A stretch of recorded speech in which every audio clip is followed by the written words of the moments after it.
पापा, 1.5 दिन पहले आप इस घर में विराजमान हुए थे। आज आपके विसर्जन का समय है, लेकिन मैं आपको जाने नहीं दूंगी। विघ्न करता हूं ना आप, मुश्किलों को दूर करने वाले। आज मेरे जीवन की सबसे बड़ी मुश्किल मेरे सामने खड़ी है। कसम है मुझे मेरे बच्चों की, जब तक मेरे जीवन से ये मुश्किल आप दूर नहीं कर देते, मैं आपका विसर्जन नहीं करूंगी। नहीं जाने दूंगी इस घर से, नहीं जाने दूंगी।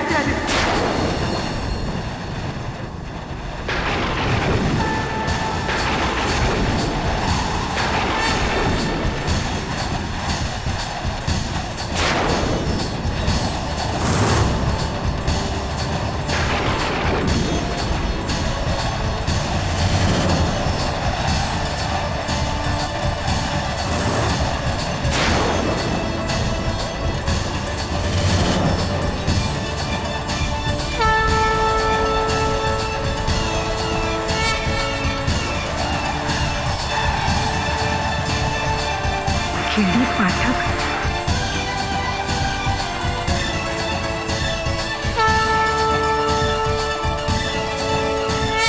मिसेस बिली मौर्य, ईद और गणेश चतुर्थी एक साथ आई, मतलब मुंह डबल मीठा। ये देखो, आहा क्या शीर खुरमा भेजा है जुम्मन दर्जी ने। वही जिसको तुमने फैशन शो मर्डर केस में बचाया था। वो है। और ये मोदक? कुमार शर्मा जी क्या है? वो ज्वेलरी मर्डर केस था ना, वही। यानी मेरे दोस्त मानव की मम्मी, तब तो इसमें मेरा भी हिस्सा है। वापस रख, वापस रख। केडी पाठक जी। जी माफ कीजिए, बिना टाइम लिए आपसे मिलने चली आई। दरअसल मैं बड़ी मुश्किल में हूँ साहब। ले, सबके साथ शेयर करके खा जाओ, बैठ के। नहीं, जब तक मेरे पति घर नहीं आ जाते, मैं इन्हें प्रसाद खाने नहीं दूंगी। मिसेस बिली मौर्य, आओ बच्चों, बैठो। बैठिए। बताइए, कौन है आपके पति? कहाँ है वो? जी, रविकांत विचारे अपनी खुद की टैक्सी चलाते हैं, लेकिन 2 दिन से वो जेल में है, मर्डर के केस में।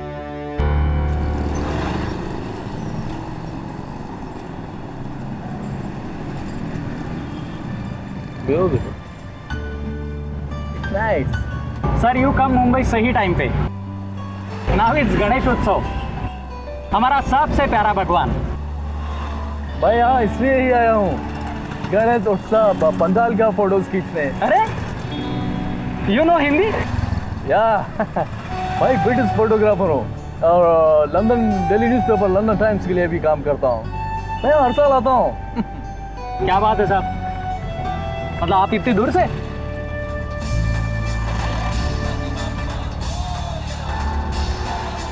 तरीके ये नाकाबंदी। पुलिस? अरे टेंशन मत लो साहब, ये तो हर रोज का काम है, बस 2 मिनट लगेगा।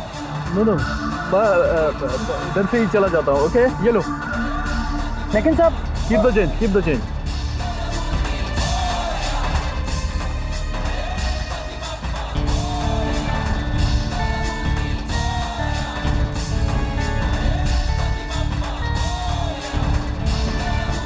जिंदे रोक उसको, रोक, पकड़। टैक्सी वाले कहाँ भाग रहे? साहब घर जा रहे हैं साहब। कहाँ दिखा?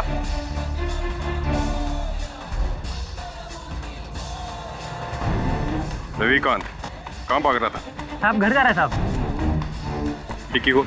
डिक्की का ताला खराब है साहब, नहीं खुलता है। डिक्की खोल बोला ना। ठीक है साहब। चल खोल।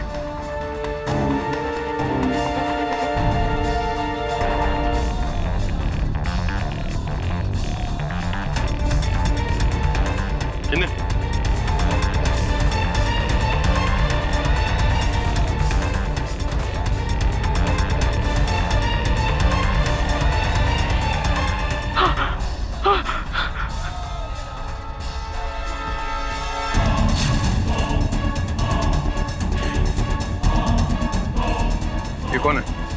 साहब ये पता नहीं कैसे आई मेरी डिक्की में। ये तो मर चुका है। साहब मैंने नहीं मारा इसको। कहाँ लेके जा रहा था लाश? नहीं साहब, पता नहीं ये कैसे आया मेरी डिक्की में साहब। शिंदे, गिरफ्तार कर लो इसे। मैं समझा ही नहीं रवि। तुम कह रहे हो कि तुम उस आदमी को जानते भी नहीं, और मुझे यकीन है कि तुमने उसे नहीं मारा। तो फिर उसकी लाश तुम्हारी टैक्सी में कैसे आई? मेरे को पता नहीं साहब।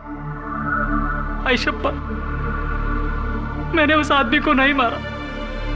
मेरे को बचा लो साहब, मैं आपके आगे हाथ जोड़ता हूँ, मेरे को बचा लो। हौसला रखो, मैं अपनी पूरी कोशिश करूंगा। वैसे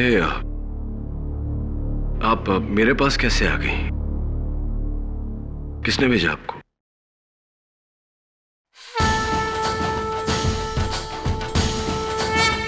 इन्होंने।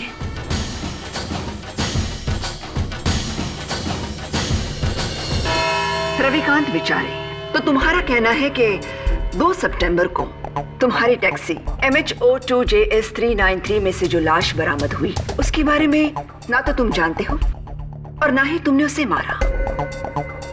तो फिर वो लाश डिक्की में आई कहां से? क्या उसने अपने आप को मार डाला और फिर वो तुम्हारे टैक्सी के पास आया और अंदर जाकर छुप गया? नहीं, मैंने नहीं। फिर वो लाश डिक्की में आई कहां से? योर ऑनर, जाहिर सी बात है कि प्रोसिक्यूशन के इस सवाल का जवाब रवि के पास नहीं होगा, क्योंकि ये 24 घंटे अपनी टैक्सी के साथ तो रहता नहीं। तो इसकी गैर मौजूदगी में किसी ने वो लाश डिक्की में रखी है। रवि, तुमने आखिरी बार डिक्की कब खोली थी? सर, रोज की तरह मैं सुबह 9 बजे टैक्सी बाहर निकालने के पहले डिक्की खोली, चेक किया था साहब, अंदर कुछ नहीं था साहब। यानी कि 9 बजे के बाद किसी ने वो लाश। 1 minute, sorry to cut you KD.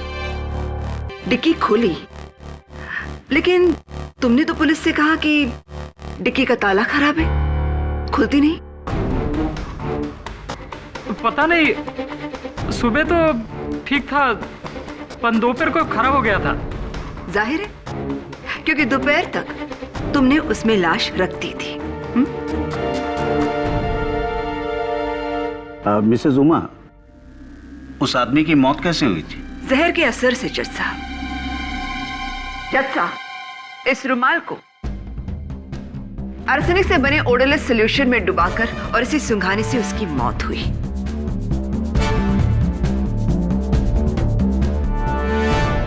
इस शीशी में वो जहर है। पुलिस को ये शीशी उस टैक्सी के ड्राइवर सीट के नीचे मिली, यानी कि कत्ल का हथियार। साहब, देवा शपथ मुझे नहीं पता। ये शीशी मेरे सीट के नीचे कैसे आई? एंड योर ऑनर, इस शीशी और रुमाल दोनों पर रवि की उंगलियों के निशान मौजूद नहीं है। जाहिर है, शीशी पर से उंगलियों के निशान मिटा दिए गए हैं और कपड़े पर निशान आते नहीं। इतना तो तुम्हें पता होना चाहिए केडी पाठक।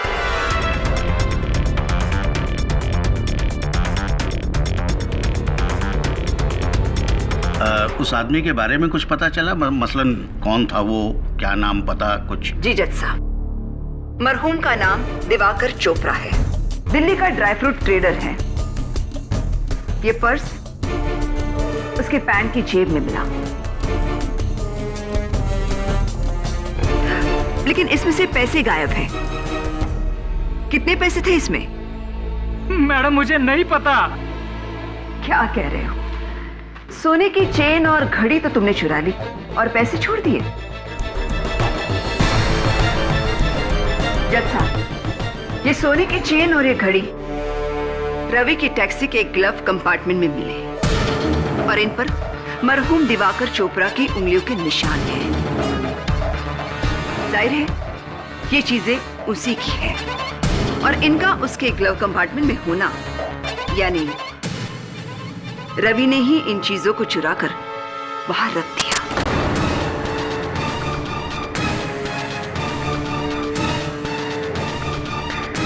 कत्ल से पहले या कत्ल के बाद? माँ बाप, मेरे को नहीं पता। ये चैन, ये घड़ी तुम्हें पता क्या है रवि? हाँ, इतना तो पता है ना कि तुम्हें अदालत किस लिए लाया गया है, या नहीं पता? नहीं पता है तो मैं तुम्हें बता देती हूँ। तुम्हें लालच आ गया और तुमने अपने निहत्थे पैसेंजर को मारकर उसे लूटा और उसकी लाश तुम ठिकाने लगाने ही जा रहे थे। Object your honour. एक सोने की चेन और एक घड़ी के लिए रवि जैसा ईमानदार टैक्सी ड्राइवर अपनी बरसों की मेहनत, अपनी रोजी रोटी और अपने परिवार को दांव पर नहीं लगाएगा। क्यों केडी? क्या इससे पहले कभी किसी टैक्सी ड्राइवर ने कोई जुर्म नहीं किया पैसों के लिए? जज साहब, आज से 12 साल पहले इसी अदालत में मैंने एक केस लड़ा था और जीता भी। Case number 324/99, Jagat Ram Tiwari versus state of Maharashtra, जहां जगत नाम के टैक्सी ड्राइवर को उम्र कैद की सजा हुई थी क्योंकि उसने अपने पैसेंजर के साथ लड़ाई करके उसे छुरा मारा था। कत्ल की वजह 20 रुपए का छुट्टा नहीं था टैक्सी वाले के पास। 20 रुपए। जब 20 रुपए के लिए एक टैक्सी ड्राइवर अपनी रोजी रोटी कत्ल करके दांव पर लगा सकता है, वहां ये घड़ी और सोने की चेन कम से कम 2.5 लाख की होंगी। Silence in the court, please. 2.5 lakh, जो उस कर्जे की रकम है जो रविकांत ने अपने खोली के लिए ली है।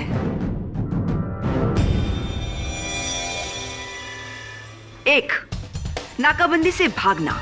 2, टैक्सी से लाश का मिलना। 3, टैक्सी से कत्ल का औजार मिलना। 4, चोरी की घड़ी और सोने की चेन। 5, कर्जे की रकम।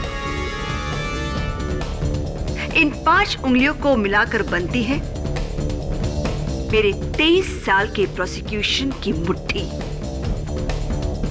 जो केडी पाठक जैसे होनहार लेकिन जूनियर लॉयर भी नहीं बन सकते, लेकिन जूनियर लॉयर भी नहीं बन सकते।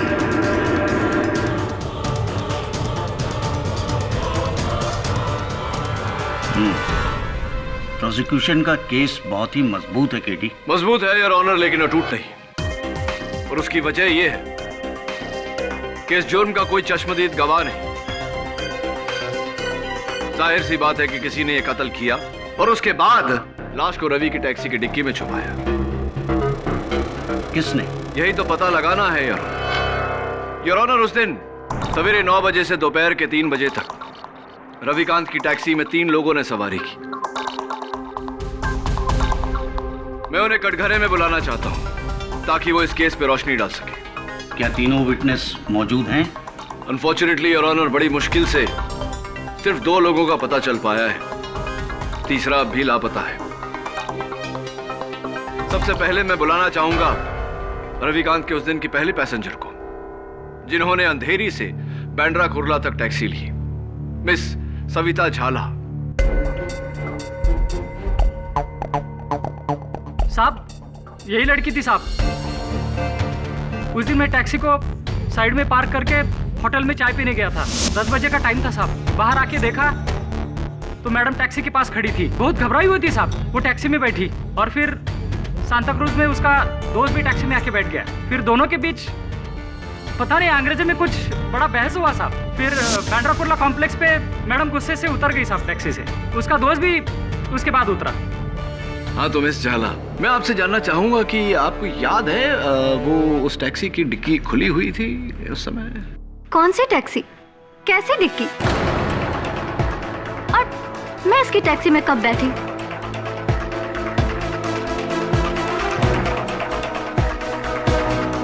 या तो ये आदमी झूठ बोल रहा है या फिर इसे कोई गलतफहमी हुई है। मे बी कोई और लड़की हो। ओ मैडम, क्या बोल रही हैं आप? आप ही थी,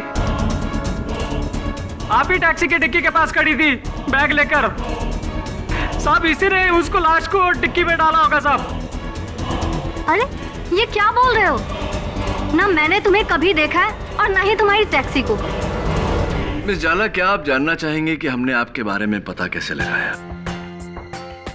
रवि के बयान के मुताबिक उसने अंधेरी के रत्नाकर कॉलोनी से सवारी ली और बांद्रा कुर्ला के मैक्स इंडिया बैंक बिल्डिंग के सामने सवारी को उतार दिया। हमने अंदाजा लगाया कि शायद वो सवारी मैक्स इंडिया बैंक में काम करती होंगी, तो वहां के कर्मचारियों से बात करने के बाद हमें पता चला कि उनकी एक ही मुलाजिम अंधेरे की रत्नाकर कॉलोनी में रहती हैं, जिनका नाम मिस सविता झाला है, यानी कि आप। तो उससे क्या साबित होता है? और वैसे भी उस दिन मैं ऑफिस टैक्सी से नहीं बस से गई थी। बस से? जी हाँ। अजीब, ये कैसे हो गया? क्योंकि मिस झाला, मैक्स इंडिया बैंक बिल्डिंग के गेट से घुसते हुए गाड़ी का नंबर सिक्योरिटी गार्ड में लिखा था, ये देखिए, MHO2JS 393, जो किसी बस का नहीं, रविकांत की टैक्सी का नंबर है। और हम सिक्योरिटी गार्ड ने पुलिस को बयान भी दिया है कि उसने आपको इनकी टैक्सी से उतरते हुए देखा, एक बैग समेत, और आपके पीछे पीछे आपके कोई पुरुष मित्र भी उतरे थे बैग समेत। वैसे कौन थे वो मित्र आपके? क्या क्या संबंध है आप दोनों के भी? चलिए छोड़िए, जाने दीजिए, अदालत को इन बातों से क्या मतलब। ये बताइए कि वो जो बैग्स आप दोनों के पास थी, क्या था उनमें?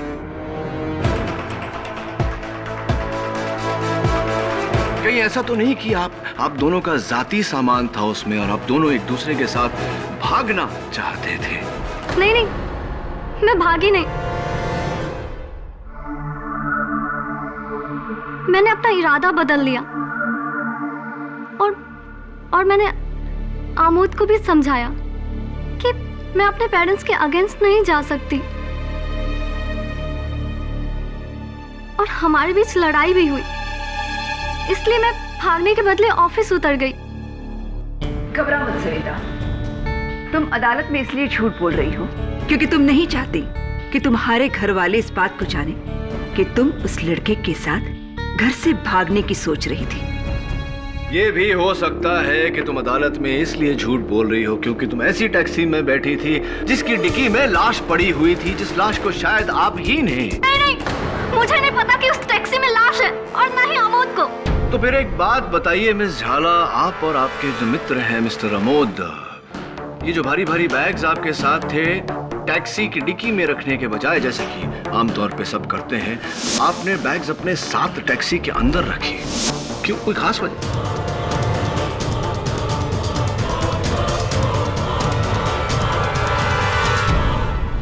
जी, इसका मेरे पास कोई जवाब नहीं है। मेरे सवाल का जवाब शायद ये है मिस झाला कि आप जानती थी कि उस टैक्सी की डिक्की में लाश है जो शायद आपने या आपके मित्र आमोद ने वहां रखी।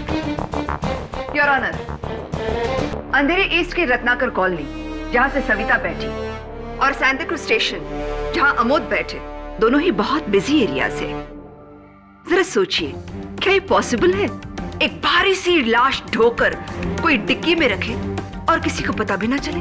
मैं प्रोसिक्यूशन की बात से सहमत हूँ। मिस सविता की घबराहट उनकी जाती कारणों से होगी।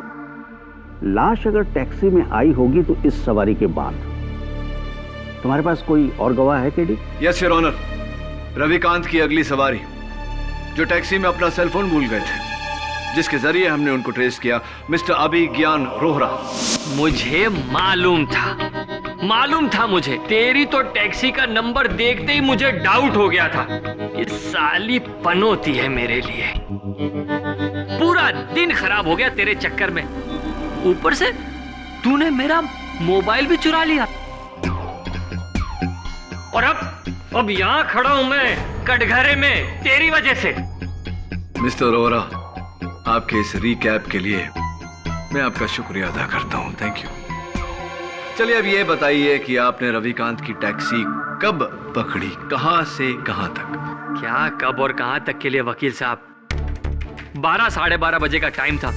मैंने इसकी टैक्सी बांद्रा रेक्लेमेशन से पकड़ी और इसे कहा कि मुझे वाशी जाना है, नवी मुंबई। क्यों वाशी? क्यों वाशी? क्यों मतलब क्या वकील साहब? अरे भाई, मेरी फैक्ट्री है वहां पर। तो फिर आप तकरीबन 1 बजे बीच रास्ते में, यानी कि साइन में ही उतर गए। क्यों? उतर गए? उतरा नहीं वकील साहब, सायन पर ही इसकी खटारा टैक्सी का टायर पंचर हो गया। अब मैं क्या इसके पंचर चिपकाने का इंतजार करता? मैंने तो इसे आधे पैसे दिए और इससे जान छुड़ा ली। मिस्टर रोहरा, पूरी ड्राइव में आपको टैक्सी की डिक्की में से कोई आवाज सुनाई दी? हाँ, आवाज तो आई।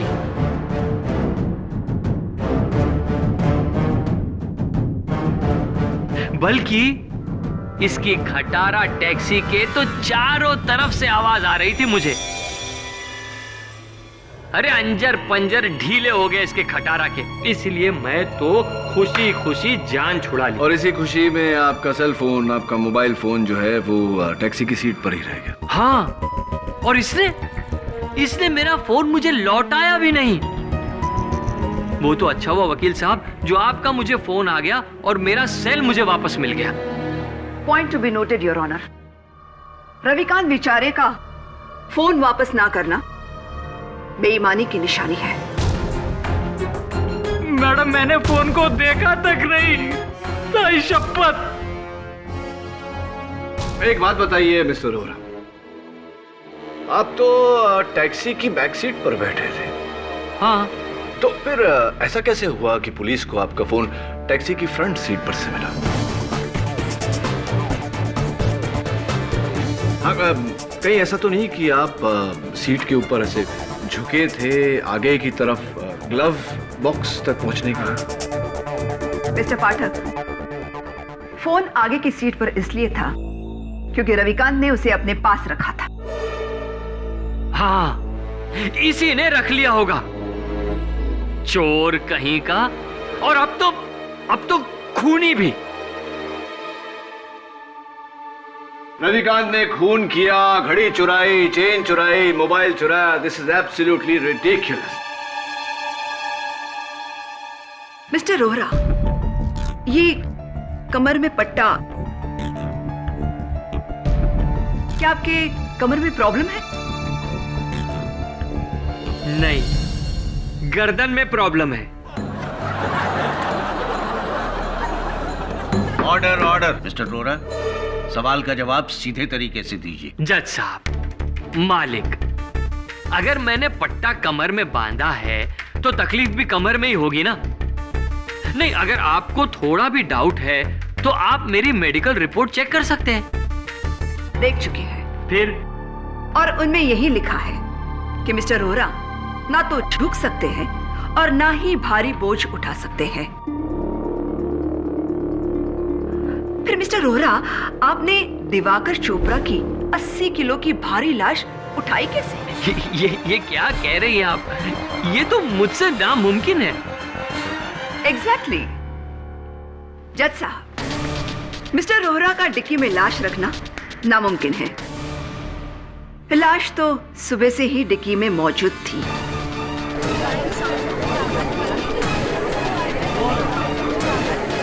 साइलेंस। और इस बात को साबित करने के लिए कि सिर्फ रविकांत बेचारे जानते थे कि गाड़ी की डिक्की में लाश है, मैं अपने अगले गवाह को बुलाना चाहती हूँ। गजानन नाइक। नमस्ते माई बाप।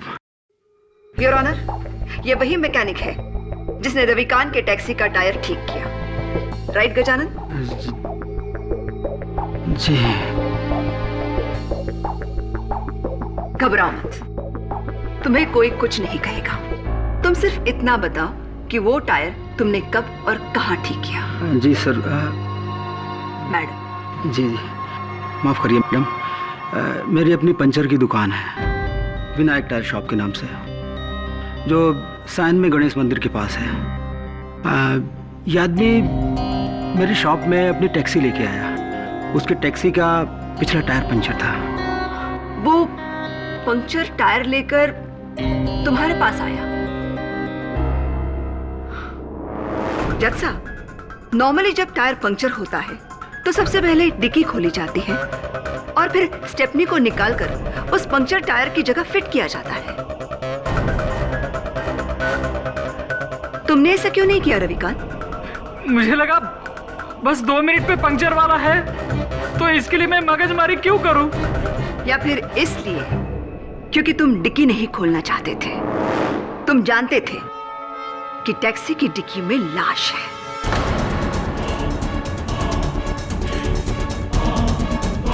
गजानन, जाहिर है तुमने तो डिक्की खोली होगी जैक निकालने के लिए। नहीं मैडम, इसने मुझे रोक दिया।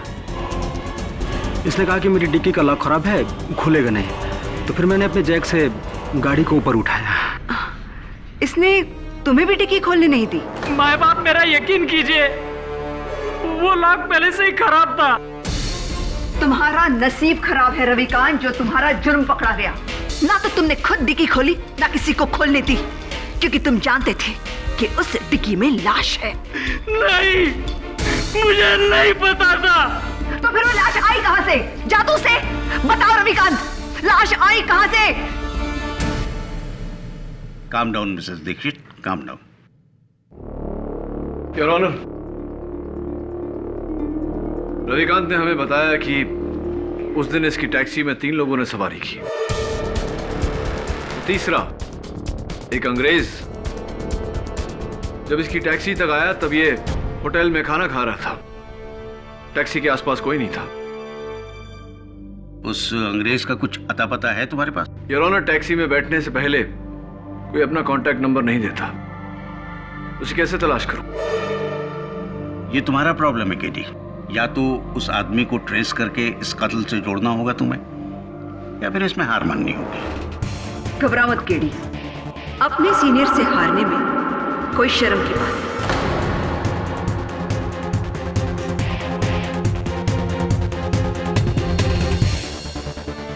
योर ऑनर, लाश की तहकीकात के बाद पुलिस को एक नया एविडेंस मिला है। उस आदमी का नाम दिवाकर चोपड़ा नहीं, बल्कि मनु नागपाल है।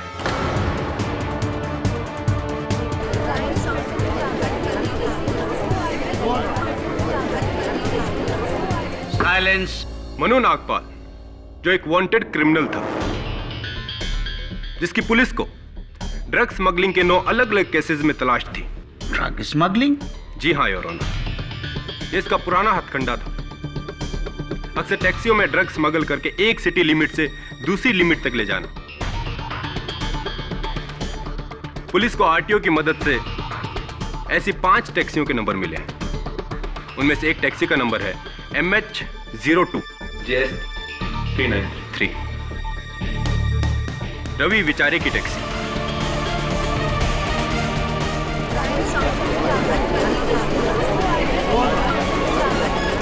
साइलेंस।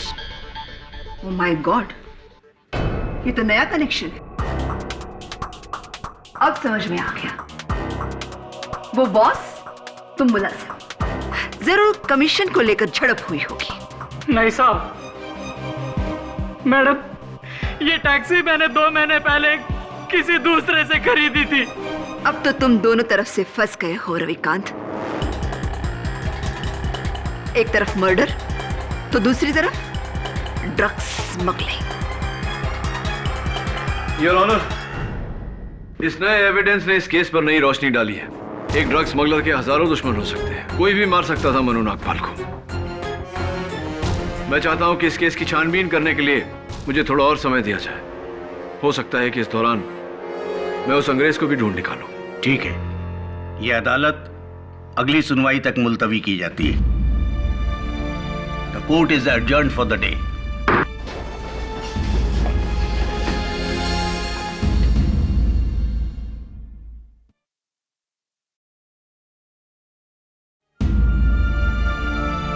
मानसी, तू मेरी बात मान, जिद मत कर।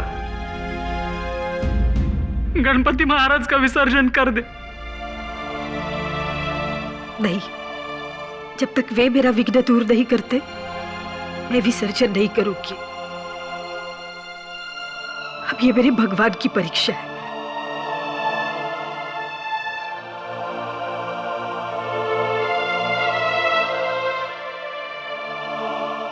जी के साथ साथ ये मेरी भी परीक्षा है। वरुण, अगर मैं ये केस हार गया तो मानसी का भगवान पे से विश्वास उठ जाएगा। केडी सर, जितना मैंने इस केस को स्टडी किया, मेरा पूरा डाउट उस अंग्रेज पर है। वो पुलिस को देखकर ऐसे भागा था जैसे गाय के सर से सींग।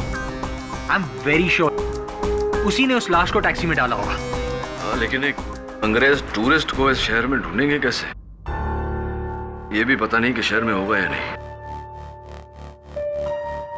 रवि ने क्या कहा था वो? भाई ब्रिटिश फोटोग्राफर हूँ और London daily newspaper London times के लिए भी काम करता हूँ। फोटोग्राफर है।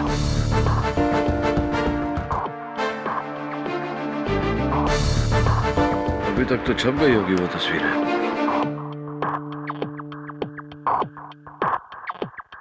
मिल गया, ये देख, लंदन टाइम्स। फोटोग्राफर का नाम जावेद स्मिथ। ये काम कर, इनके लंदन ऑफिस फोन कर और पता लगा कि ये गोरा इस वक्त मुंबई में कहाँ होगा। Right sir.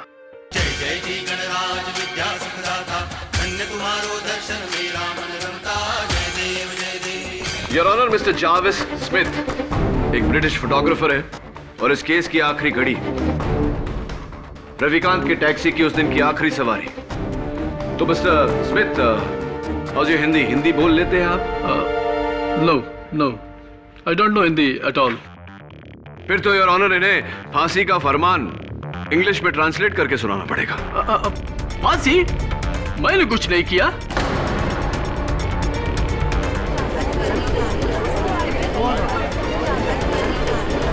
ऑर्डर। हाँ, आपने कुछ नहीं किया, लेकिन बड़ी तेजी से 30 सेकंड में आप हिंदी सीख गए। क्या माइंड है आपका? अब जरा इस माइंड को रिवाइंड करिए और बताइए कि उस दिन रविकांत की टैक्सी से पुलिस को देखकर, नाकाबंदी को देखकर आप घबरा कर उतर गए थे। क्या कारण था उसका? नहीं, मुझे लेट हो रहा था तो मैं वहां से पैदल गया। आपका ये बैकपैक पुलिस ने आपके होटल रूम से बरामद किया तो उसके पॉकेट से कुछ बू आ रही थी और लैब टेस्टिंग से पता चला है योर ऑनर की वो बदबू चरस की थी। इसके बारे में आप क्या कहना चाहेंगे? Yes, you are right. मेरे बैग में चरस था।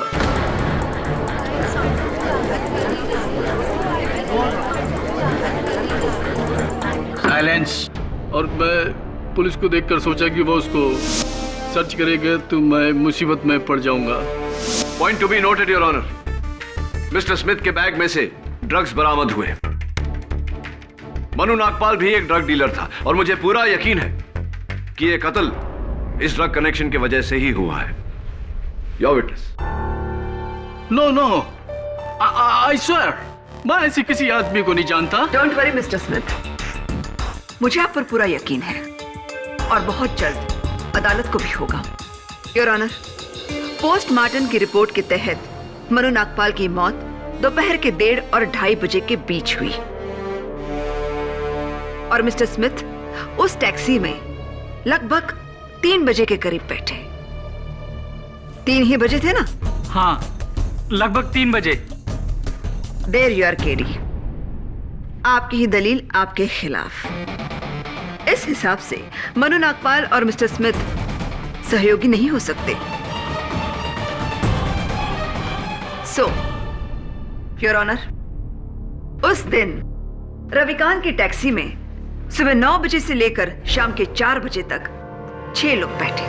1 सविता झाला, 2 अमोद, 3 अभिज्ञान रोरा, 4 mister Jerry Smith, 5 driver Ravikant बिचारे एंड ऑफ कोर्स डिक्की में मरहूम Manu Nagpal.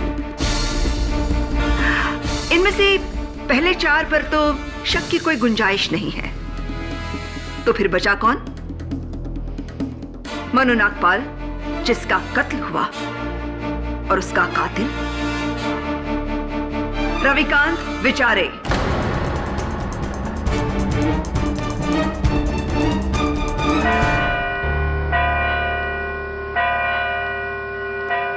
The court is adjourned for the day.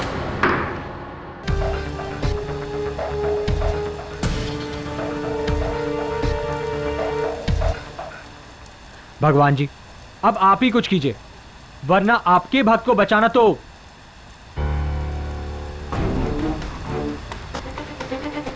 चाबी?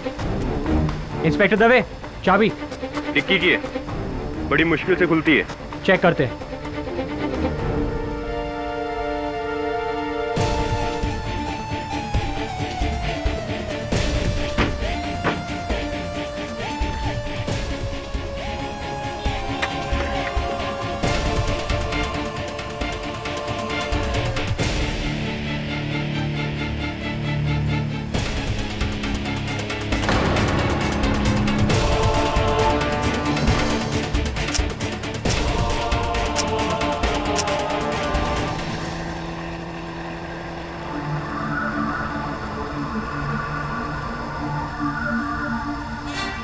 डैम, फिर से पंक्चर।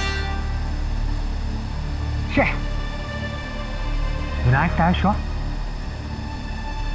ये तो वही टायर शॉप है जहां पर रवि की गाड़ी ठीक हुई थी। ये गणपति बप्पा मोरया।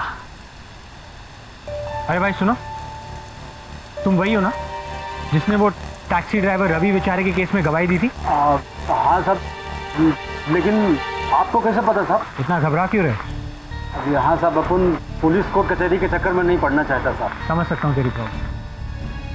अब जल्दी से मेरी प्रॉब्लम सॉल्व कर, चल।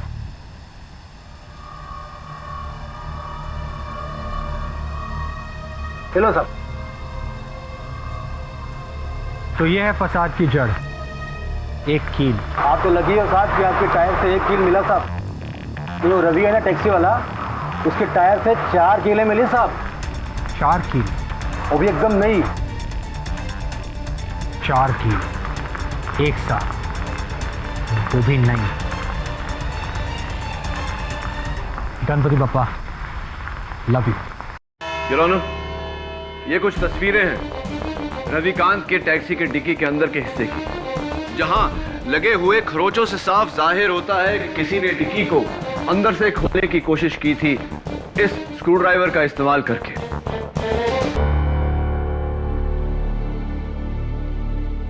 जिस पर मनु नागपाल की उंगलियों के निशान है। इसका मतलब? इसका मतलब यह हुआ यार ऑनर कि मनु नागपाल जब उस डिक्की में घुसा तब वो जिंदा था, मुर्दा नहीं।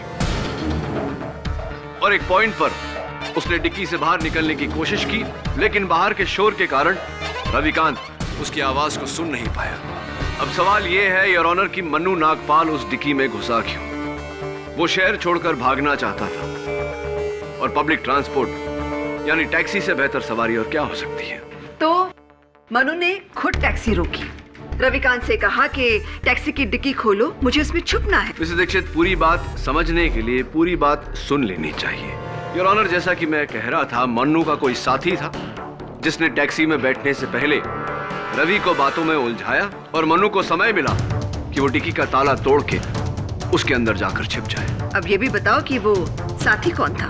जाहिर सी बात है प्रोसिक्यूटर साहिबा कि उस दिन रवि की टैक्सी में जिन लोगों ने सवारी की थी उन्हीं में से ही कोई एक होगा।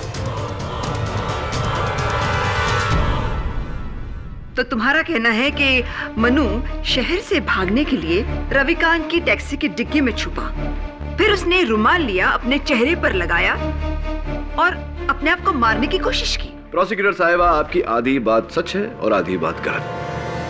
हाँ, मनु ने खुद अपने चेहरे पर रुमाल लगाया था। उसका कारण यह है योर ऑनर कि मनु को धूल से एलर्जी थी और डिक्की में धूल से बचने के लिए उसने ऐसा किया था, यह जाने बिना कि उसके साथी ने पहले से ही वो रुमाल जहरीले सॉल्यूशन में डुबो दिया। थियोरी अच्छी है, लेकिन प्रैक्टिकल नहीं। साबित कैसे करोगे? साबित करूंगा ना, और साबित करने के लिए योर ऑनर मैं कटघरे में बुलाना चाहूंगा विनायक टायर सर्विस के गजानन नायक को। गजानन, रवि के टैक्सी का टायर कैसे पंक्चर हुआ था? साहब 4 कीलें उसमें घुसी हुई थी, एकदम नई। 4 नई कील चमकती हुई ऐसी? हाँ साहब, वैसे कीलें। कितने साल से पंक्चर बना रहे हो तुम? 9 साल से साहब। और अपने 9 साल के तजुर्बे में आपने कितनी बार देखा है कि ऐसी 4 नई चमकती हुई कील के कारण टायर पंक्चर हुआ? नहीं साहब, अभी तक तो नहीं। आपने कभी नहीं देखा? उसका कारण यह है योर ऑनर क्योंकि वो 4 कील रास्ते पे पड़ी हुई नहीं थी। रास्ते पर डाली गई थी। किसी ने बड़ी शातिरता से रवि की टैक्सी में बैठने से पहले वो कील टायर के सामने डाली थी। गजानन, कौन से टायर में पंक्चर था? साहब वो ड्राइवर के पीछे का राइट साइड। ड्राइवर के पीछे का राइट साइड। तो क्या अगर मैं ये कहूं कि किसी ने टैक्सी में बैठने से पहले वो कील नीचे डाल दी होगी तो क्या तुम मेरी बात से सहमत हो? हाँ। कितने बजे तुमने ये पंक्चर बनाया? करीब 1 बजे का टाइम था साहब। और तुम्हारे 9 साल के तजुर्बे में अगर ऐसी 4 कील के साथ पंक्चर हुआ हो तो पूरा हवा निकलने में यानी कि फुल से फ्लैट होने में कितना समय लगता है? सब कील 4 थे, वो भी छोटे छोटे, तो मेरे हिसाब से आधे से पौन घंटे लगने चाहिए साहब। आधे से पौन घंटा, यानी कि अगर बैक ट्रैक करे योर ऑनर तो 12:15 और 12:15 बजे मिस्टर अभिज्ञान रोहरा रवि की टैक्सी में बैठे थे। मैं उन्हें कटघरे में बुलाना चाहूँ। क्या आपका कहने का मतलब है कि मैंने ही कील फेंक कर टायर पंचर कर दिया? जी हाँ मिस्टर रोहरा, ताकि जब टैक्सी ड्राइवर पंक्चर देखने के लिए उतरे तो आपको समय मिले वो घड़ी और वो चेन ग्लव कंपार्टमेंट में छुपाने का। वकील साहब, मैंने तो खुद वाशी जाने के लिए वो टैक्सी पकड़ी थी। मैं खुद अपनी टैक्सी का टायर पंचर कर दूंगा। वो इसलिए मिस्टर रोहरा ताकि आपको भागने का मौका मिले, अपने मरते हुए साथी की लाश से दूर, और इल्जाम टैक्सी ड्राइवर पर आए। मन्नू नागपाल मेरा दोस्त, ये कैसे कह सकते हैं आप? क्योंकि आप ही थे जिसने वाशी तक वो टैक्सी हायर की थी, और आप जानते थे कि मन्नू को मुंबई में ढूंढा जा रहा है, नवी मुंबई में नहीं।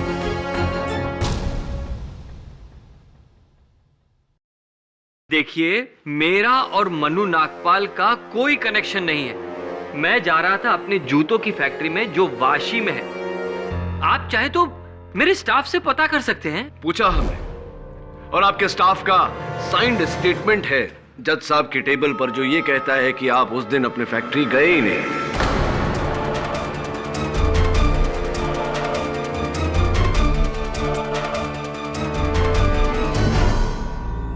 अब नहीं, एक्चुअली जज साहब वो देखिए मिस्टर रोहरा, वो जो कील जिससे पंक्चर हुए थे वो कील जूते बनाने में इस्तेमाल होते हैं।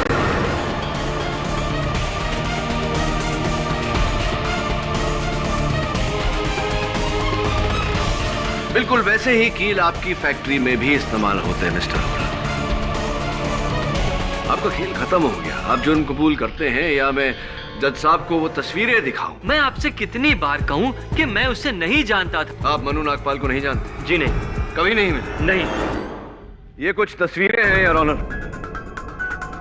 मिस्टर रोहरा और मिस्टर मन्नू नागपाल की एक साथ में ड्रिंक लेते हुए।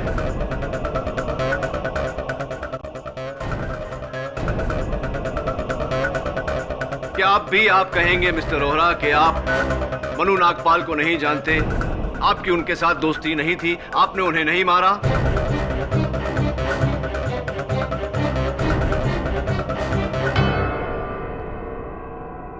हाँ,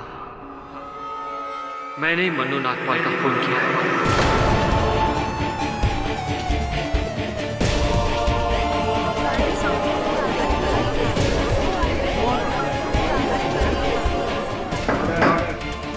लेकिन मन्नू नागपाल और रोहरा की तस्वीरें कहाँ हैं?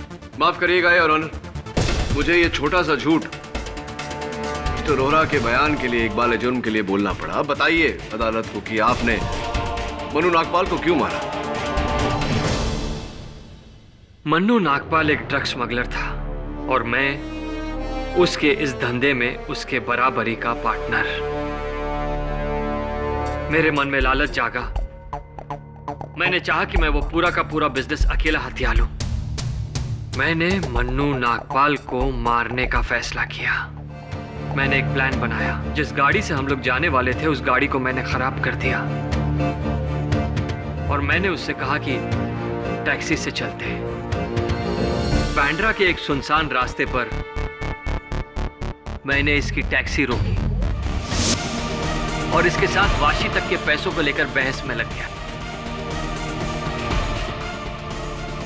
इसी बहस का फायदा उठाकर मन्नू ने इसकी टैक्सी की डिक्की चाकू से खोली और उसमें छुप गया, मेरा दिया हुआ जहरीला रुमाल लेकर। और टैक्सी में बैठने से पहले मैंने इसकी टैक्सी के टायर के सामने चालाकी से कीलें फेंक दी। मुझे पता था कि थोड़ी ही देर के बाद रुमाल का जहर असर करके मन्नू नागपाल को मार डालेगा और तकरीबन उतनी ही देर में टैक्सी का टायर भी पंचर हो जाएगा। और जैसे ही टैक्सी का टायर पंचर हुआ, मैंने इसे टायर चेक करने के लिए बाहर भेजा। मौका पाते ही मैंने मन्नू नागपाल की गोल्ड चेन और वॉलेट इसकी टैक्सी की ग्लव कंपार्टमेंट में डाल दी और जहर की शीशी। मगर अफसोस,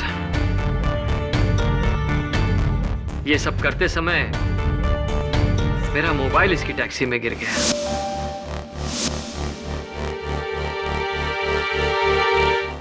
ये अदालत अभिज्ञान रोहरा को मनु नागपाल के कत्ल के जुर्म में दोषी पाते हुए हिरासत में लेने का हुक्म देती है और रविकांत विचारे को बाइज्जत बरी करती है।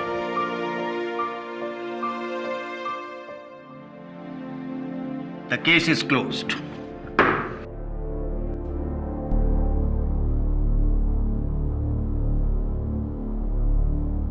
Congratulations kid. थैंक यू, बहुत बहुत बधाई हो। अरे क्या हमारे लिए आप भगवान हो। ऐसा मत बोलिए, नहीं तो वो मुझसे रूठ जाएंगे। वैसे भी ये केस तो बाप्पा ने ही सॉल्व किया है। पापा ने? वो कैसे? हाँ, आप देखिए ना, मेरे असिस्टेंट की बाइक बिल्कुल गणेश मंदिर के सामने खराब हुई और सबसे अहम गवाह इस केस के गजानंद विनायक टायर सर्विस वाले, ये गणेश जी के दूसरे नाम ही है। आपकी प्रार्थना सफल हो गई, इसीलिए तो उन्हें विघ्नहर्ता कहते हैं।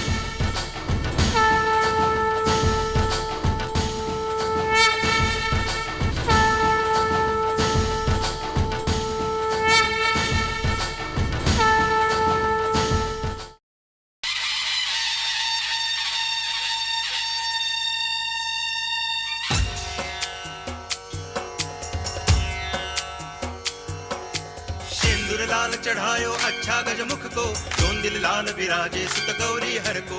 हाथ लिए गुड़ लड्डू साई सुरवर को, महिमा कहे न जाए लागत हूँ पद को। जय देव जय देव जय जय जी गणराज विद्या सुखदाता, धन्य तुम्हारो दर्शन मेरा मन रमता। जय देव जय देव।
देखो राजीव, कुल मिला के या तो तुम झूठ बोल रहे हो या तुम्हें गलतफहमी हुई है, क्योंकि जिस लड़की का कत्ल हुआ है वो इंडस्ट्रियलिस्ट अर्जुन कपूर की पत्नी नहीं है।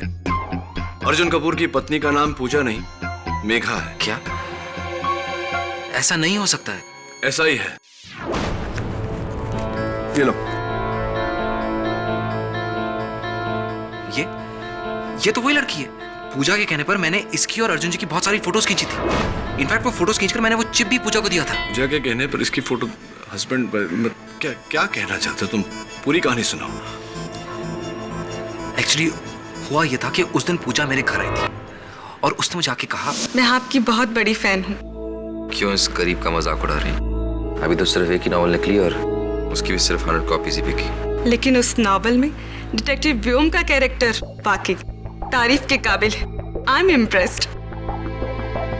आप ये बताने के लिए आए? जी नहीं, दरअसल जिस डिटेक्टिव व्योम को आपने जन्म दिया है, मैं चाहती हूँ कि आप मेरे लिए वो व्योम बने। मतलब? मिस्टर अर्जुन कपूर का नाम सुना है आपने?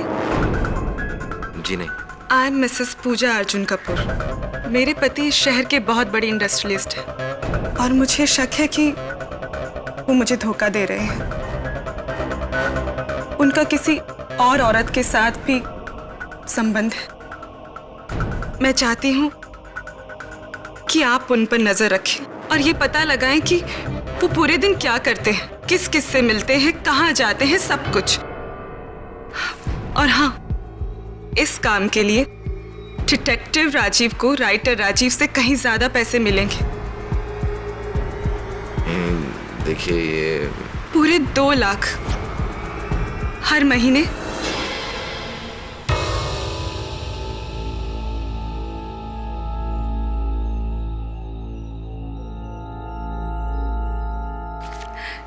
ये लीजिए एडवांस।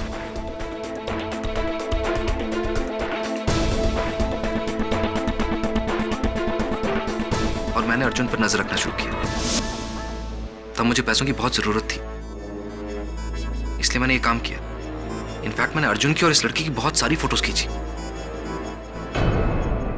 तो जिस समय पूजा का कत्ल हुआ उस समय तुम उस गणेश पंडाल में क्या कर रहे थे? मुझे वहां पूजा ने खुद बुलाया था फोन करके, और उसने मुझे कहा था कि उसे मुझे कुछ जरूरी बात बतानी है। तो क्या कहा उसने तुमसे? नहीं, बल्कि जब तक मैं वहां पहुंचा तो उसे ऑलरेडी किसी ने छुरा घोंप दिया था। मरते वक्त कुछ कहा तुमसे? श्रद्धा 50। उसने कहा था श्रद्धा 50। श्रद्धा तो तुम्हारी नॉवल का नाम है। हाँ। 50 का क्या मतलब है? योर ऑनर, पूजा ने मरते वक्त कहा था श्रद्धा 50। श्रद्धा राजीव की नॉवल का नाम है। मुझे पूरा यकीन है योर ऑनर कि मरते वक्त पूजा ने जो कहा वो कोई संकेत देना चाहती थी, किसी और इशारा करना चाहती थी। किस और मेरे काबिल दोस्त, किस और? तुमने तो जरूर पता लगा लिया होगा। नहीं, अभी तक नहीं। लेकिन क्या? केडी, इन बेतुकी बातों से तुम्हारे क्लाइंट को तुम नहीं बचा सकते। देखिए मिस्टर राणे, कभी कभी जो दिखता है वो सच नहीं होता और जो सच होता है वो दिखता नहीं। मतलब इतने लोगों ने जो देखा वो झूठ था। ये रौना, इन बातों को साबित करने के लिए इस खून के चश्मदीद गवाह मिस्टर सावंत को मैं बुलाना चाहता हूँ। इजाजत है। मिस्टर सावंत, गणेश स्थापना के दिन आपके पंडाल में क्या हुआ था? वकील साहब, गणपति स्थापना वाले दिन इसी आदमी ने चाकू मारकर उस लड़की की हत्या की थी और मेरे पंडाल को अपवित्र किया था। ऑर्डर। मिस्टर सावंत, क्या आपने इस आदमी को छुरा मारते हुए देखा?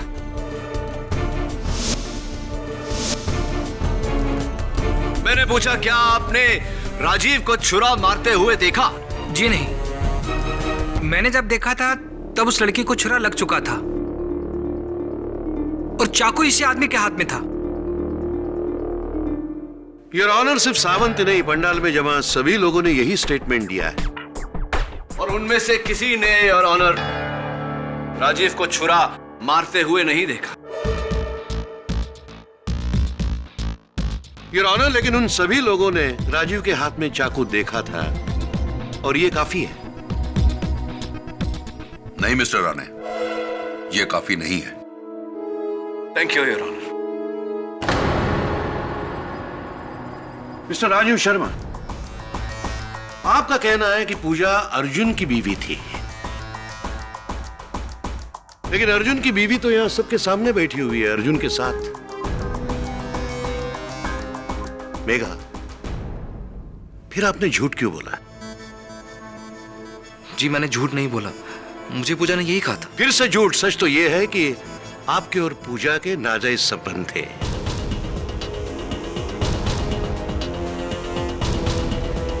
इतना ही नहीं, पूजा आपकी फाइनेंशियल सपोर्टर भी थी। Am I right? No? बिना कोई रिश्ते के कोई भी लड़की आपके अकाउंट में 2 लाख रुपए क्यों डिपॉजिट करवा रही?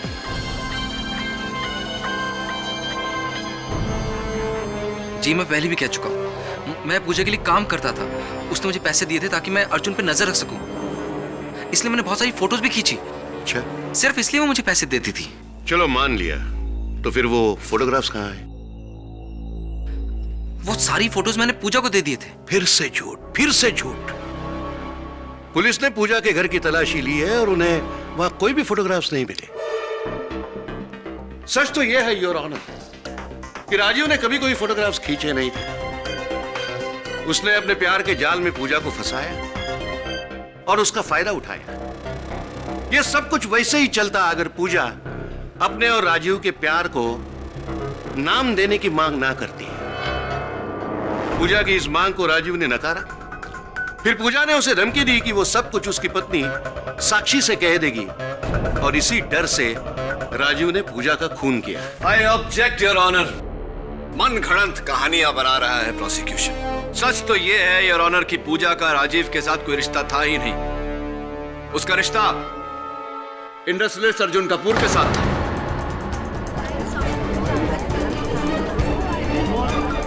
Order, order. और यह बात साबित करने के लिए मैं मिस्टर कपूर को विटनेस बॉक्स में बुलाना चाहूंगा। मिस्टर कपूर, सबसे पहले तो आपकी तारीफ में कुछ शब्द बोलना चाहूंगा। इतनी कम उम्र में आपने कितना कुछ हासिल कर लिया। पूजा को जानते थे आप? नहीं। अच्छा, तो फिर वो आपके नाम का इस्तेमाल क्यों कर रही थी? मुझे क्या पता। देखिए, मैं एक सक्सेसफुल बिजनेसमैन हूं। शायद वो मेरे नाम का फायदा उठाना चाहती थी।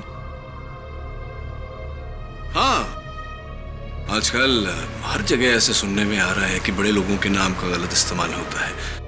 Excuse me mister Kapoor. Mister Kapoor, आप पूजा को नहीं जानते तो इस तस्वीर में पूजा आपके और आपकी पत्नी के बीच में यहां क्या कर रहे हैं? आप ही है ना ये? अब बताइए अदालत को कि आप पूजा को जानते थे या नहीं? हाँ, ये सच है कि हम उसे जानते थे। Order, order. आपको जो कुछ भी कहना है प्लीज यहाँ कटघरे में आगे कहिए। रिश्ते हमेशा एक से नहीं रहते। पूजा बहुत अच्छी दोस्त थी हमारी कॉलेज में। इनफैक्ट वो तो अर्जुन को बहुत पसंद भी करती थी। लेकिन अर्जुन की पसंद और उसकी बीवी मैं बनी। लेकिन पूजा ने हमारा पीछा नहीं छोड़ा। उसने हर वो मुमकिन कोशिश करी कि वो हमारे इस रिश्ते को तोड़ सके, लेकिन ऐसा नहीं हुआ। और फिर हमने उसको अपनी जिंदगी से निकाल फेंका। गलत फहमी है आपकी मेघा जी, क्योंकि पूजा न तो आपकी न आपके पति की जिंदगी से बाहर गई। Allow me to explain. ये आपके पति मिस्टर अर्जुन कपूर का फोन बिल है। उनके मोबाइल फोन का बिल जरा देखिए। साफ साफ जाहिर है ना कि वो पूजा के टच में थे।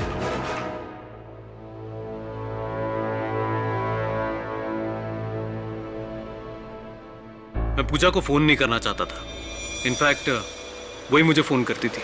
अगर ऐसी बात है मिस्टर कपूर, तो आपका फोन बिल ये क्यों कहता है कि जितनी बार पूजा ने आपको फोन किया उससे कहीं ज्यादा बार आपने पूजा को फोन किया? देखिए, out going, out going, out going, out going, out going, out going, out going.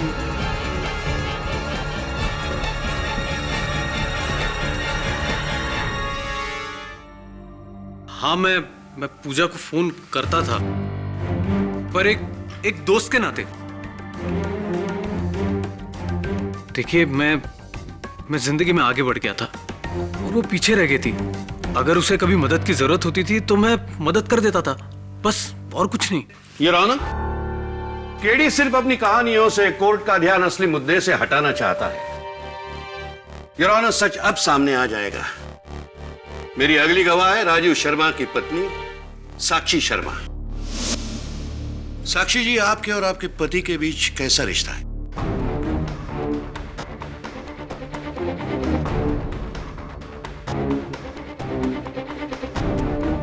आपने कुछ जवाब नहीं दिया। एक पति और पत्नी के बीच जैसे रिश्ते होते हैं वैसे ही। कैसा रिश्ता है? ज्यादा खुश नहीं नजर आ रही आप। क्या आप अदालत से कुछ छुपा रही है? I object your honour. Prosecutor साहब भूल रहे हैं कि वो किसी की निजी जिंदगी को अदालत में नहीं घसीट सकते। योर ऑनर, एक पति पत्नी आमने सामने अदालत के कटघरे में खड़े हो तो उनकी निजी जिंदगी निजी नहीं रहती। साक्षी जी को मेरे सवालों का जवाब देना ही पड़ेगा। ये इंसाफ का सवाल है your honour. Thank you your honour. हाँ साक्षी जी, जवाब दीजिए। पूजा के आने के बाद हम दोनों में काफी मनमुटाव हो गया था।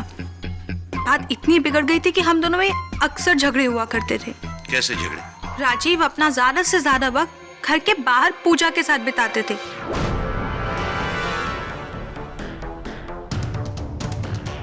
उनके लिए जैसे मेरे लिए और इस घर के लिए तो टाइम ही नहीं था। देर देर रात तक फोन पर बातें करना, एक दूसरे से मिलना। पूजा के आने के बाद तो राजीव मुझे कंप्लीटली इग्नोर करने लगे थे, और वो पूजा, वो तो मुझे एक आंख नहीं सुहाती थी। तो आप मानती है साक्षी जी कि पूजा और राजीव के बीच कुछ था? ये तो मैं नहीं बता सकती, लेकिन हाँ, एक पत्नी होने के नाते मुझे विश्वास है कि राजीव कभी किसी का खून कर ही नहीं सकते, कभी नहीं। Thank you your honour. Pooja Rajiv की फाइनेंशियल सपोर्टर थी। दोनों में देर रात तक फोन पर बातें होती थी। ये सारी बातें एक तरफ ही जा रही है कि दोनों के बीच कुछ था। और जब पूजा ने राजीव को शादी के लिए कहा, तब इस मासूम से दिखने वाले लेखक ने न आओ देखा ना ताओ उस बेकसूर पूजा को मौत के घाट उतार दिया। योर ऑनर, मेरा मानना है कि इस कत्ल के जुर्म में राजीव को फांसी की सजा सुनाई जाए। योर ऑनर, प्रोसिक्यूटर की यह दलील बिल्कुल स्पेक्युलेटिव, बिल्कुल बेसलेस है। मैं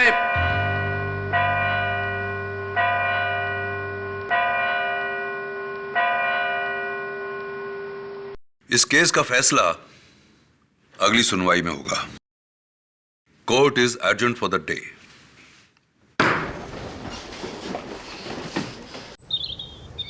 सर, मतलब पूजा ने राजीव से झूठ बोला कि वो मिस्टर अर्जुन कपूर की बीवी है। Good shot sir. और उसी ने राजीव को पंडाल के पास बुलाया, और जब राजीव पूजा से मिला तब पूजा को चाकू मारा जा चुका था।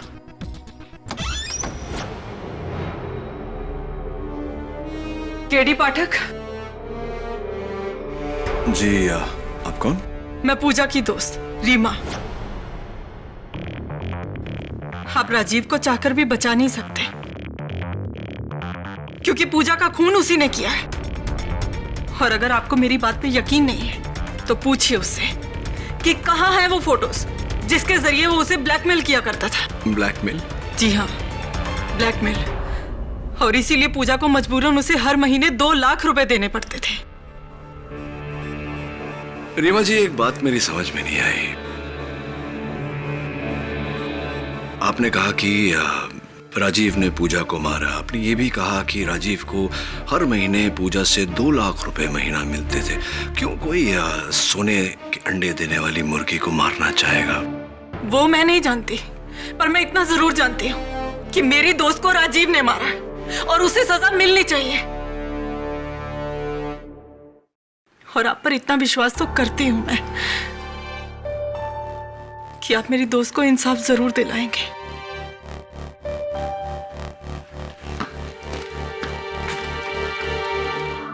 सर, ये एक नई कहानी है।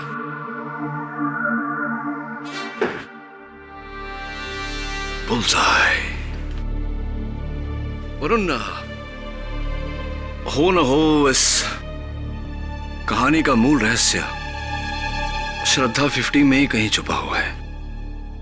तूने किताब पढ़ी? हाँ सर, मैंने पढ़ी है, लेकिन उस किताब में कुछ नहीं है। पूजा के घर पे भी श्रद्धा की कोई कॉपी नहीं थी। जहां जहां मैं गया था वहां पर तो कोई नहीं थी सर। जहां जहां तक मतलब क्या? तूने पूरा घर नहीं ढूंढा? नहीं सर, इंस्पेक्टर दवे ने मुझे पूरी तरह से तलाशी लेने ही नहीं दी। इंस्पेक्टर दवे कौन से पुलिस एकेडमी में गया था यार? I must find out. बेटी, क्राइम सीन पर बार बार आने का क्या फायदा? कुछ नहीं मिलने वाला है।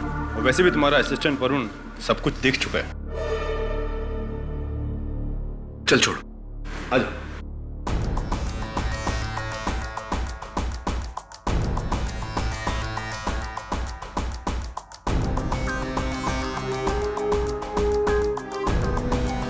यार दवे, एक बात बता, अगर कोई किताब बुक शेल्फ में ना रखे तो कहां रख सकता है? बेटी, कुछ मिला नहीं ना?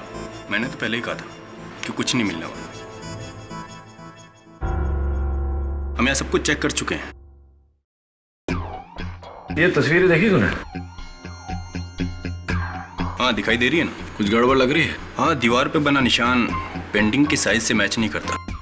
पेंटिंग छोटी है और निशान बड़ा। यानी कि किसी ने बड़ी पेंटिंग को छोटी की जगह लगाई और छोटी को बड़ी की जगह।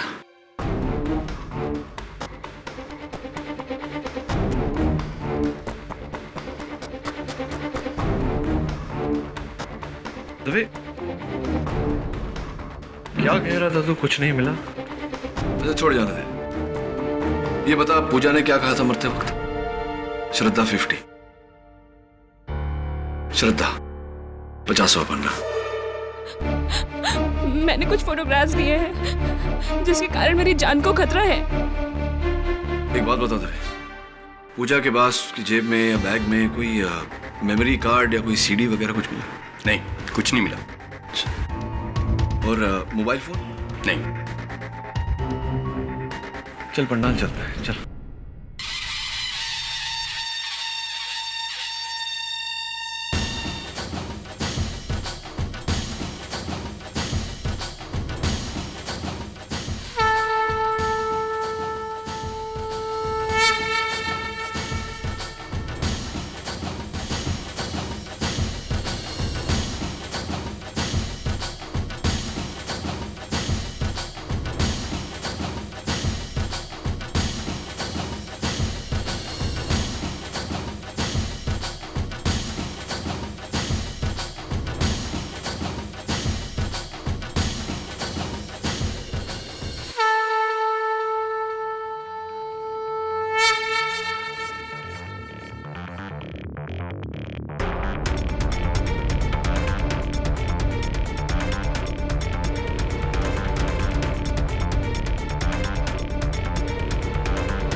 राजीव का नंबर, मिस्टर कपूर का नंबर, ये पूजा का ही फोन है। ये फोटोज देख, ये वही आदमी है ना जिसे बच्चे बेचने के जुर्म में कैद हुई थी, असलम? हाँ वही है। तब इस आदमी को ढूंढ। मुझे पूरा यकीन है कि इस केस के साथ इसका गहरा ताल्लुक है। ये ले, सारी फोटोग्राफ्स के प्रिंटआउट्स निकलवा ले। ये खून कहाँ हुआ था? वाह,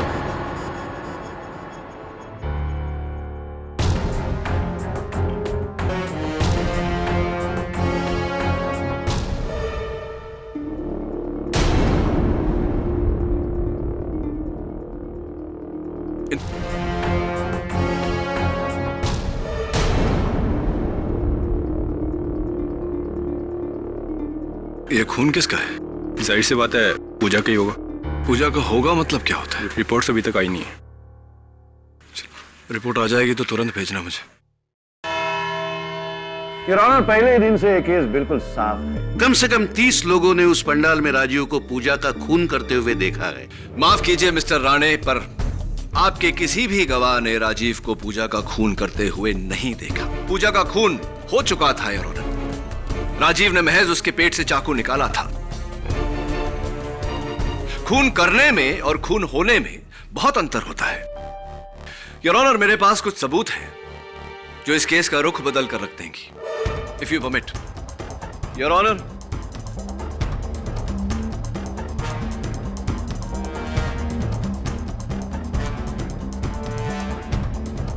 ये क्या मजाक है योर ऑनर? इन फोटोग्राफ्स का इस केस से क्या संबंध? बहुत गहरा संबंध है योर ऑनर। इन तस्वीरों को देखने से साफ साफ जाहिर होता है कि कुछ लोग बच्चों को बेचने का धंधा करते हैं।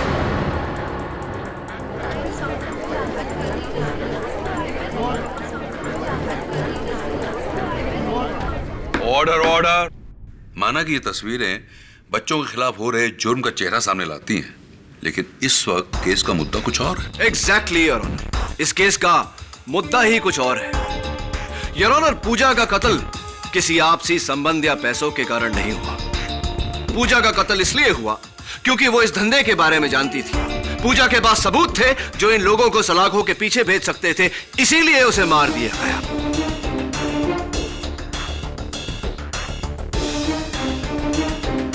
आखिरी तस्वीर पर गौर फरमाइए योर ऑनर। उस तस्वीर में जो बिल्डिंग है वो नन्हे फरिश्ते अनाथालय की है, शहर का मशहूर अनाथालय।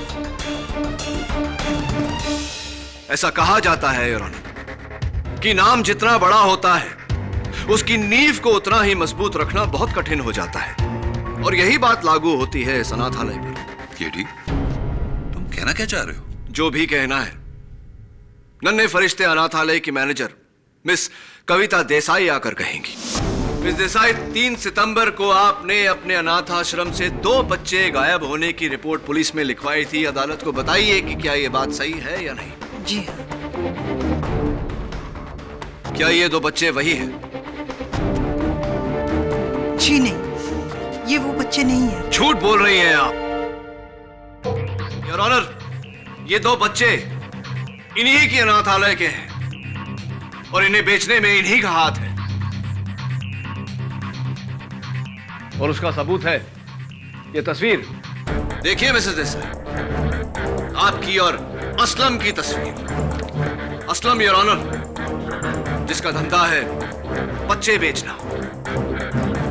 अब बताइए मिस देसाई, क्या ये बच्चे आपकी अनाथालय के हैं या नहीं? क्या उनके बेचने में आपका हाथ नहीं था? बोलिए मिसेस देसाई। जी हाँ, ये बच्चे मेरे ही अनाथ आश्रम के हैं। हमने इन्हें बेचा था।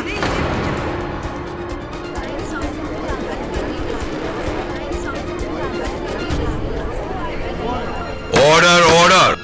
अब ये भी बता दीजिए कि किसे बेचा और इस समय वो बच्चे कहाँ हैं? मैं नहीं जानती। जो बच्चे मुझसे खरीदे जाते हैं वो कहाँ जाते हैं, कौन खरीदता है, मुझे नहीं पता। जो मुझसे बच्चे लेके जाता है और मुझ तक जो पैसे पहुंचाता है वो एक असलम नाम का आदमी है। योर ऑनर, मिस देसाई के पार्टनर इन क्राइम असलम को इंस्पेक्टर दवे तलाश कर रहे हैं। बहुत जल्दी उन्हें कोर्ट में हाजिर किया जाएगा।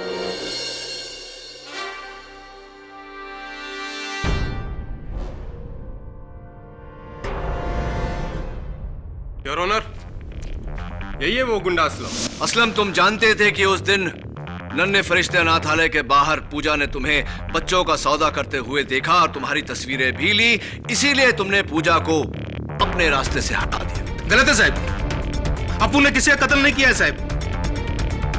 ये पूजा नाम का छोकरी कौन, अपन उसको पहचानता भी नहीं है साहब। अपने को तो ये भी नहीं मालूम कि उसने अपना फोटो कभी निकाला। झूठ बोल रहे हो तुम असलम।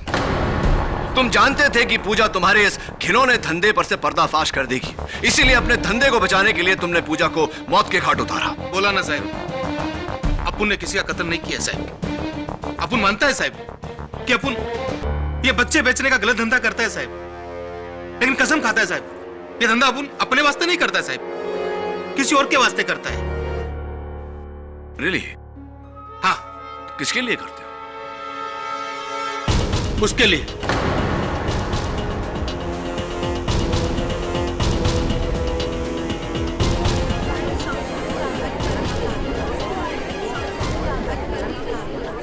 बकवास कर रही है, झूठ बोल रहा है। मैं नहीं जानता इसे। ये अपने आप को बचाने के लिए मुझे फंसा रहा है। तो मिस्टर कपूर, आप ये कह रहे हैं कि आप असलम को बिल्कुल नहीं जानते और ये अपने आप को बचाने के लिए आपको फंसा रहा है? जी हाँ, ये अपना जुर्म छुपाने के लिए मुझे फंसा रहा है। झूठ बोल रहे हैं साहब वो। अपुन के पास इसके खिलाफ बहुत सबूत है साहब। पिछले 1 साल से इसके साथ काम कर रहे हैं साहब। अपुन बोले तो अभी कोर्ट में इसका पूरा चिट्ठा खोल के रख देगा। मैं कितने में बच्चा मुझसे लेता था और आगे कितने में बेचता था, सब मालूम है साहब मेरे को, सब।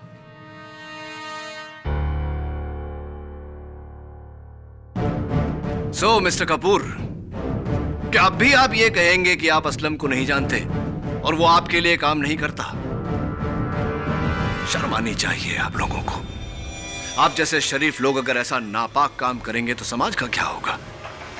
और जब आपको पता चला कि पूजा आपके इस घिनौने धंधे के बारे में जान गई है और इसका भांडा फोड़ने वाली है, तो आपने उसको मौत के घाट उतार दिया इतनी बेरहमी से। Should be ashamed of yourself. बच्चों को बेच के पैसा कमाना मेरा दूसरा बिजनेस है।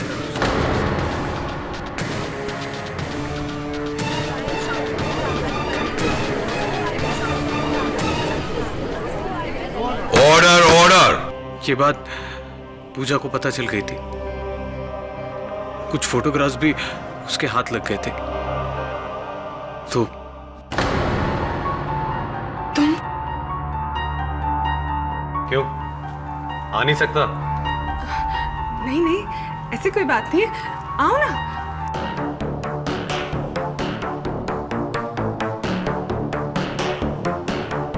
तुम बैठो, मैं तुम्हारे लिए कॉफी बना के लाती हूँ। सुनो, मुझे कॉफी की नहीं फोटोग्राफ्स की जरूरत है। फोटोज? कैसे फोटोज?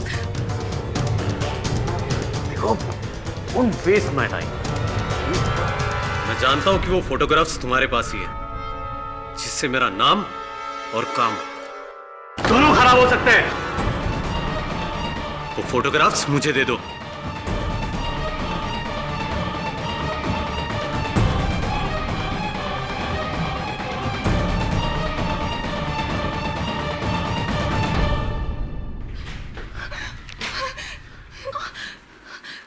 ये तरीके से वो फोटोज मुझे दे दो।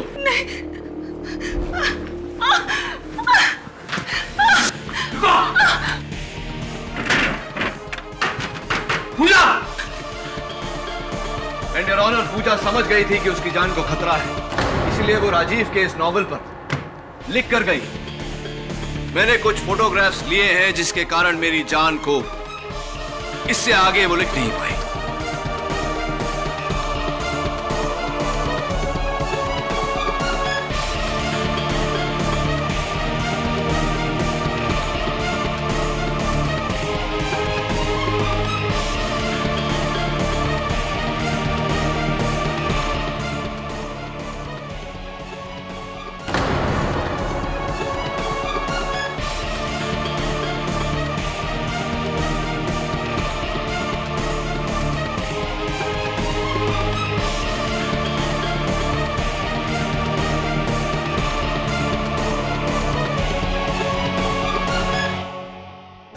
मानता हूं कि मैंने पूजा को मारने की कोशिश की थी, पर मैंने पूजा को नहीं मारा है।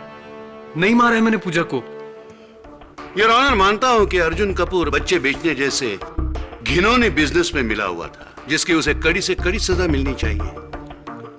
लेकिन फिर भी योर ऑनर, उसने पूजा का खून नहीं किया है। फोरेंसिक रिपोर्ट में पूजा के कत्ल का जो वक्त बताया गया है, उस वक्त अर्जुन अपने ऑफिस में था, जिसका गवाह है उसके ऑफिस का पूरा स्टाफ। और सर, ये है गवाही।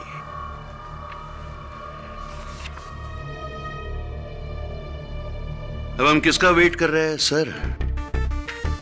क्या मेरे काबिल दोस्त मिस्टर केडी पाठक के पास और भी कोई दलील बची है जिससे वो अदालत का और वक्त बर्बाद करना चाहते हैं? फोरेंसिक रिपोर्ट में पूजा के कत्ल का जो वक्त बताया गया है, उस वक्त अर्जुन अपने ऑफिस में था, जिसका गवाह है उसके ऑफिस का पूरा स्टाफ। और सर, ये है गवाही।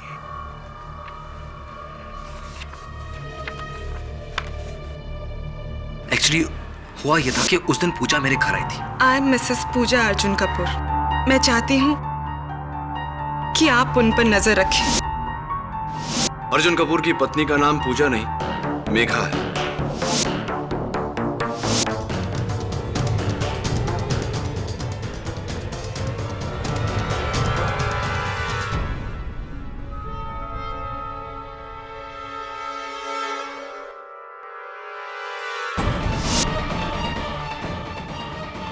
बच्चों को बेच के पैसे कमाना मेरा दूसरा बिजनेस है। ये बात पूजा को पता चल गई थी। कुछ फोटोग्राफ्स भी उसके हाथ लग गए थे। हाँ, मैं मानता हूँ कि मैंने पूजा को मारने की कोशिश की थी, पर मैंने पूजा को नहीं मारा है। नहीं मारा है मैंने पूजा को। ये खून किसका है? आपने कहा कि राजीव ने पूजा को मारा। आपने ये भी कहा कि राजीव को हर महीने पूजा से 2 लाख रुपए महीना मिलते थे। क्यों कोई सोने के अंडे देने वाली मुर्गी को मारना चाहेगा? अब हम किसका वेट कर रहे हैं सर? क्या मेरे काबिल दोस्त मिस्टर केडी पाठक के पास और भी कोई दलील बची है जिससे वो अदालत का और वक्त बर्बाद करना चाहते हैं? योर ऑनर, मैं इस केस के अहम गवाह मिस रीमा को कटघरे में बुलाना चाहता हूं। योर ऑनर, ये केस अब शीशे की तरह साफ हो गया है। राजीव ने पूजा का कत्ल किया है। मैं आपसे रिक्वेस्ट करता हूं कि इस केस का फैसला जल्द से जल्द सुनाया जाए। योर ऑनर, ये राजीव की जिंदगी का सवाल है।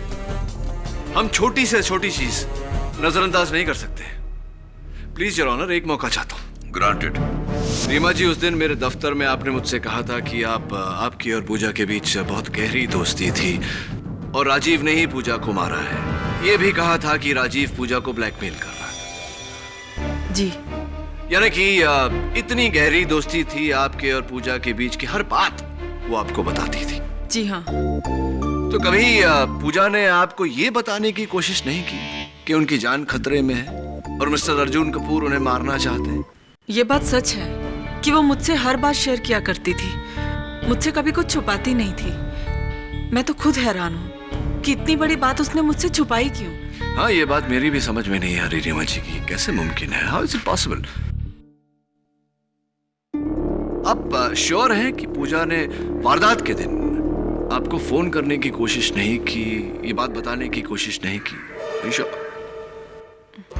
नहीं। झूठ बोल रही हैं आप रीमा जी। कत्ल से थोड़ी देर पहले उन्होंने आपको फोन किया था और आइटमाइज्ड बिल आपके टेबल पर है, याद आया? नहीं, वो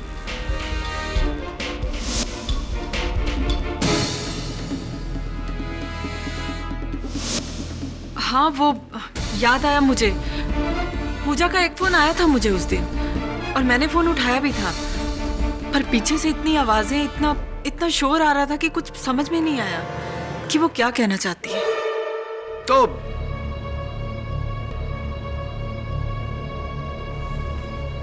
एक्सक्यूज मी,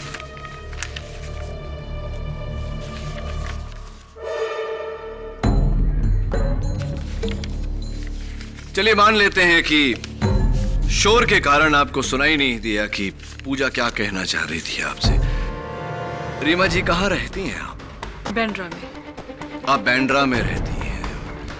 पूजा का कत्ल गोरेगांव के पंडाल में हुआ था, यानी कि आपके घर से 45 मिनट दूर। और जिस समय पूजा का कत्ल हुआ आप कहाँ थी?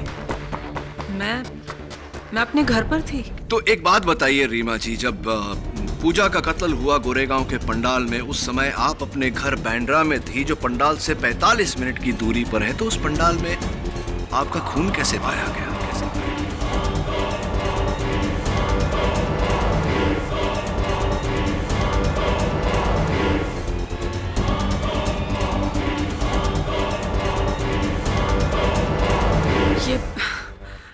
ये कैसी बात कर रहे हैं आप? मेरा खून? जी, आपका खून। ये आपके हाथ में चोट कैसे लगी? हाथ? वो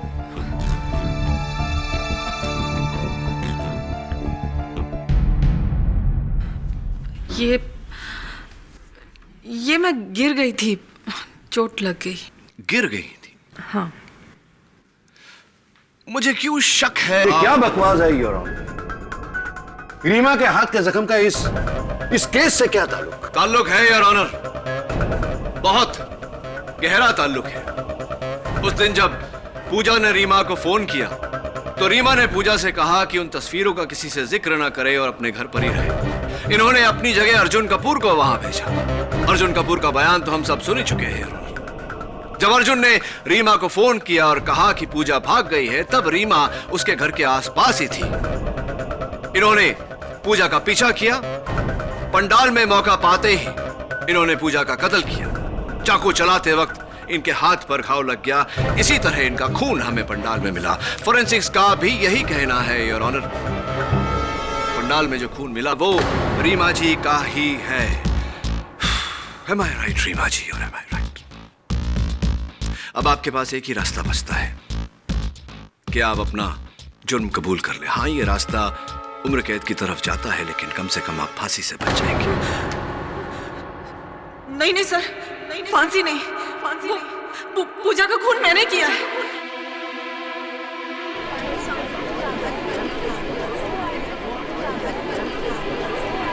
वो इससे पहले कि वो मेरे लिए कोई मुसीबत खड़ी करती और ये जान पाती कि राजीव के बिजनेस में मैं भी शामिल हूँ, मुझे लगा कि मैं उसे खत्म कर दूंगी तो बच जाऊंगी। और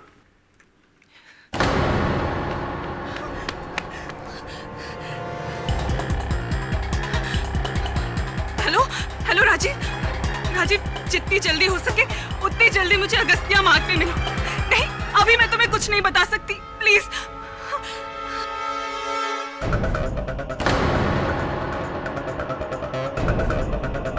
रीमा, अच्छा हुआ रीमा तुम आ गई।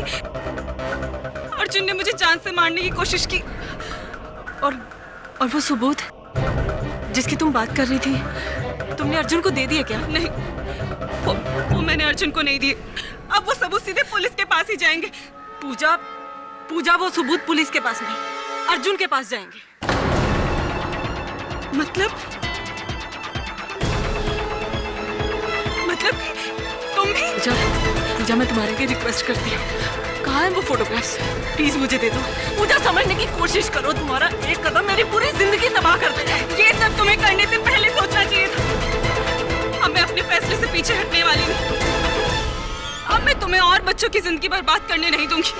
पूजा, मेरी जाती कहाँ हूँ? हाँ, कहाँ है फोटोग्राफ्स? पूजा, मैं कहती हूँ वो फोटोग्राफ्स मेरे हवाले कर दो।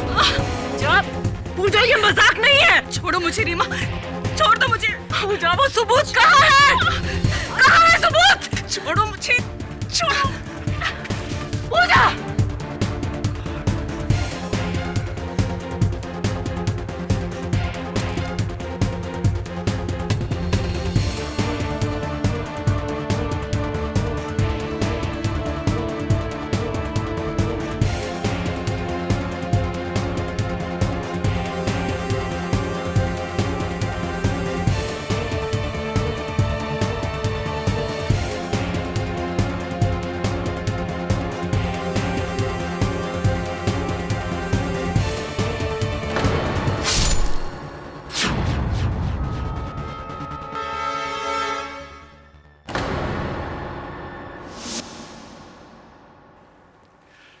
Your Honor, the defense rests. यह अदालत मिस रीमा सिन्हा को पूजा के कत्ल के जुर्म में गिरफ्तार करने का हुक्म देती है और अर्जुन कपूर, असलम शेख और मिस कविता देसाई के खिलाफ चाइल्ड ट्रैफिकिंग के जुर्म में कार्रवाई करने का हुक्म सुनाती है। यह अदालत मिस्टर राजीव शर्मा को बाइज्जत बरी करती है। The case is closed.